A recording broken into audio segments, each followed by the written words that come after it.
In 1930, the city of Chicago was shaken by the heartbreaking disappearance of 2-year-old Mary Agnes Moroni.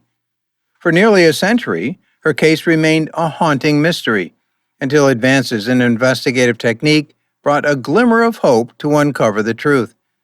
Through the power of genetic genealogy, a breakthrough occurred in 2023, marking the resolution of the oldest cold case in Illinois history. Hi, and welcome back to our channel.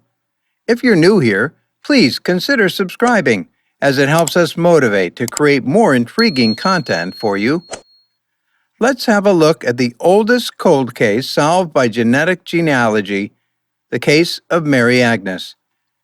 In 1930, things were not going well for the Moroni family in Chicago. Michael and Catherine had 2 girls, Mary Agnes, who was 2 years old, and Anastasia, who was 11 months old. Also, they were going to have their 3rd child. The Great Depression had hurt them a lot, and Michael's low-paying job wasn't enough to meet their needs. Michael put a letter about their position and a request for work in a local newspaper to try to get help. In response to the letter, they got some help. Edgar Gilpin came to their flat on Wentworth Avenue in Chicago. It was above a grocery store. He gave Michael a new suit and shoes. On May 14th, a woman who said her name was Julia Otis came to their house to offer help for the Moroni children. She said that her social worker sent her because she had read Michael's letter in the paper. Julia Otis brought the fruits and veggies she bought at the store down to the kitchen. During her visit, Julia fell in love with Mary Agnes and said she wanted a child like her. The next day, on May 15th, 1930, Julia went back to the Monorays with a big bag of clothes for their future child. She suggested taking Mary Agnes with her to buy clothes, and Catherine said yes. But Julia and Mary Agnes never came back. The Moronis called the cops and told them that Julia Otis was about 5 feet 2 inches tall, weighed about 125 pounds, was 22 years old, and was wearing a gray suit and a gray lace hat. The day after Mary Agnes was taken, her parents got a letter from Julia Otis and a $5 bill wrapped around it. Julia said she had taken Mary Agnes to California, but she promised they would get her back after Catherine gave birth and the family got used to having a new baby. She even said that she hired a special nurse to take care of Mary Agnes and told the family that Mary Agnes was in good hands. Julia told the family not to worry and that she would help them get back on their feet. The Chicago cops looked through train stations and talked to train workers to see if there was any sign that Mary Agnes was leaving the city. They found Julia Otis' baby clothes at Goldblatt's department shop. The clothes were bought with a brand new $50 bill. Edgar Gilpin was arrested because he had given Michael Moroni clothes, but there was no proof that he had anything to do with the kidnapping. The next day, another letter came that tried to describe what Julia Otis had done. Alice Henderson wrote in this letter that it was from Julia's cousin. It said that Julia's husband had died and that her own child had died not long before. This made her have a mental breakdown. In the message, the Moronis were told that their daughter would be back in a few months. 4 days after Mary Agnes disappeared, her parents got an order to charge Julia Otis with taking her away. But Julia wasn't found, and Mary Agnes didn't get to see her family again. The notes made false promises, and Mary Agnes was never returned, no matter how much time went by. In 1952, more than 20 years after Mary Agnes went missing, a Chicago newspaper said it had solved the case and found her parents. The Chicago Daily News worked with a newspaper in California, which was thought to be where Mary Agnes had been taken. When a man saw pictures of the Moroni family in the Oakland Tribune, he thought they looked like his wife, Mary Beck McClelland. Mary was given a new family the same year that Mary Agnes was taken. The Chicago Daily News set up several tests to see if Mary McClelland was really Mary Agnes. Even though scientists don't agree on how useful these tests were, they did include dental exams and genetic research of teeth. The scientists who looked at the dental casts said that the teeth showed that Mary McClelland was, in fact, Mary Agnes Moroni because they showed genetic traits. The newspaper got Catherine Moroni and Mary McClelland together and said on the front page that the case was over. But Mary wasn't their daughter, so the Moronis didn't think she was. Mary didn't have Mary Agnes's birthmark on her face or her surgery scar. Even though Catherine met Mary, she knew she wasn't her daughter. They became friends, and Mary kept in touch with the family. Another woman in California thought she could be Mary Agnes because of the news coverage. She became friends with the Moronis as well.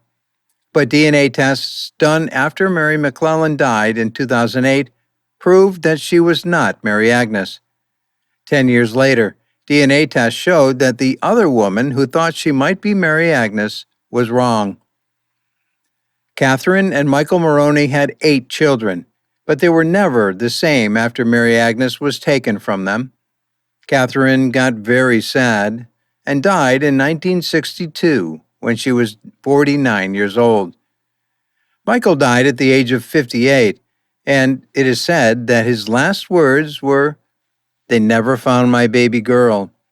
They told their other kids to keep looking for their sister until they found her.